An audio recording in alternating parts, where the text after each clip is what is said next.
فكرت قبل كده ازاي انستجرام بيقدر يرجع لك صورك القديمة من سنين وبنفس الجودة وفي ثواني، او ازاي واتساب بيحفظ رسائلك وسط مليارات الرسائل اللي بتلف الكوكب كل لحظة؟ الموضوع ملوش علاقة بالسحر، والسر كله في قواعد البيانات او الداتابيزز. النهاردة هنفك الشفرة دي مع بعض بمنتهى البساطة.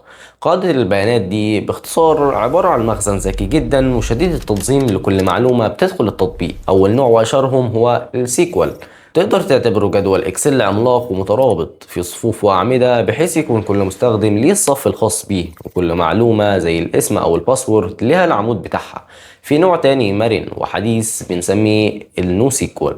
ده بيبقى شبه الصندوق المفتوح اللي بيستوعب صور وفيديوهات ونصوص معقدة وسريعة من غير ما يلتزم بقيود الجداول. ولما المبرمج بيحتاج يسترجع أي معلومة بيبعت طلب أو سؤال ذكي بنسميه الكويري، وقاعدة البيانات بتدور في أجزاء من الثانية وترجع لك بياناتك الشخصية بالظبط. بس هنا لازم نقف عند فخ تقني كبير بيقع فيه مطورين كتير، وهو إنهم بيعملوا استعلامات عشوائية أو بيبحثوا في قاعدة البيانات من غير ما يفعلوا ميزة الاندكسز أو الفهارس. الحركة دي بتخلي السيرفر يلف على ملايين الأسطر سطر سطر. النتيجة التطبيق بيبدأ يهنج ويموت تماما أول ما عدد المستخدمين يزيد والضغط يكتر على السيرفر. الإضافة هنا هي إن تعلمك لأساسيات لغة سيكوال هيخليك تقدر تتعامل مع أي نظام قواعد بيانات في العالم، لأن المنطق بتاعها ثابت ومطلوب في كل الشركات، ومفيش مبرمج باك إند أو سيستم أدمن يقدر يستغنى عنه. في النهاية قواعد البيانات هي الذاكرة الحقيقية لأي موقع أو تطبيق، ومن غيرها الإنترنت